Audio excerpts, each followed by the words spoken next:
Roanoke, the Lost Colony, an unsolved mystery from history.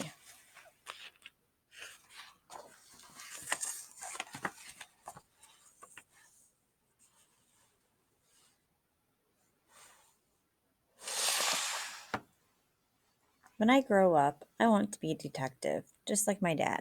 He says I was born curious, and curiosity is the best tool a detective can have. Right now, I'm curious about old mysteries that have never been solved. In police terms, these cases are called open, but Dad and I call them unsolved mysteries from history, and I am determined to figure out at least one of them. For each mystery, I collect as much about the case as I can. As I go along, I organize the clues in my notebook. Sometimes I use timelines, and I always keep a list of words that are important to the case.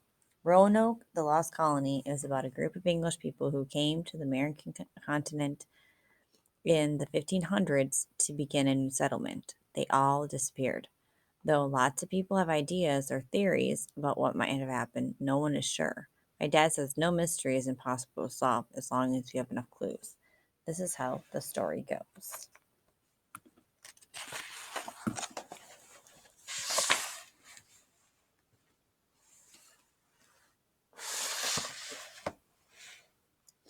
In the year 1587, England and Spain were at war. A major battleground was the New World. Along the east coast, forts were scattered. The one at Roanoke, manned by English soldiers, an early colony of 108 men, complaining about the harsh conditions and lack of supplies, had returned home. They had been poorly prepared for life in the New World and had depended upon the native people for food while treating them badly. There had been frequent fights, and the colonists had accidentally infected the native people with European diseases. The native chief had been slaughtered. This was not a good way to begin a new settlement. New soldiers had arrived at the abandoned fort to hold it until new colonists could arrive, and colonists were sure to come. The lure of gold and farmland were too strong for any complaints to matter.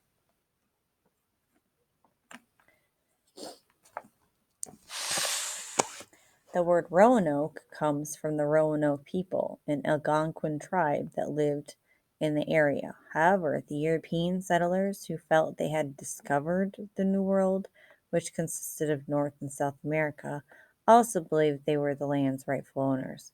Without regard for the natives' rights to the land, they considered it part of Virginia and claimed it for their own. Today, that piece of coastline is part of North Carolina.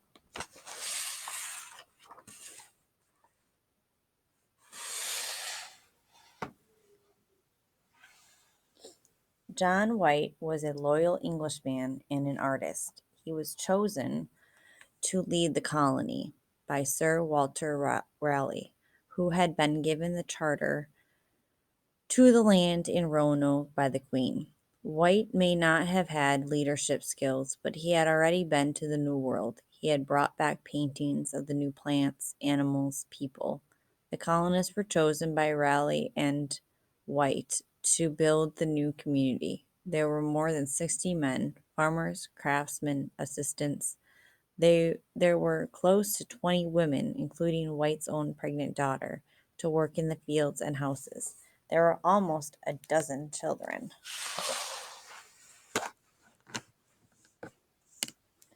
John White's drawings recorded everything he saw in the New World. White was not a great artist. In one of his paintings, a native woman even had two right feet. His work was to serve science, not art. Only some of John White's paintings survived, about 75 originals.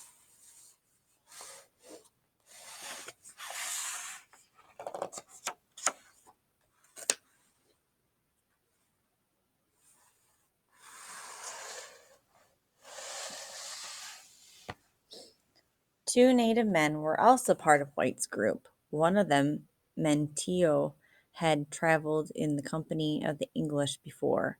John White hoped they would help the colonists with the local native people. He knew that the earlier colonists had had problems with fights, with diseases, with killings, though he had never told Raleigh. He was sure that with soldiers already at the fort and with Mantillo to help, he could keep his colonists safe. The word Indian was used for the native people of the New World because Christopher Columbus, landing in the Bahamas in 1492, thought he was in India. When the colonists landed on Roanoke Island, they referred to the native people as savages because they did not understand their customs, manner of dress, or culture. Today, Native American, Native people, and Indian are all acceptable, though the native peoples themselves prefer to be known by their individual tribal names.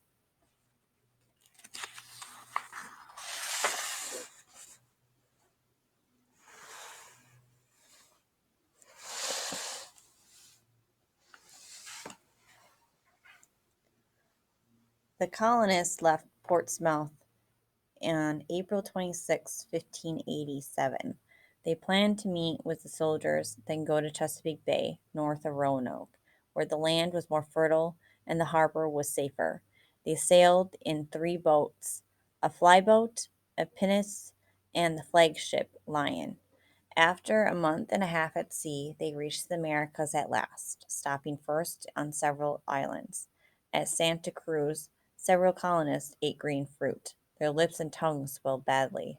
A number of people drank from a pond that had water so evil they fell dreadfully ill.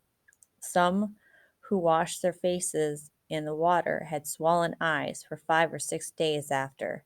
They captured 5 huge tortoises for meat, so large 16 men became exhausted hauling them back to the ship.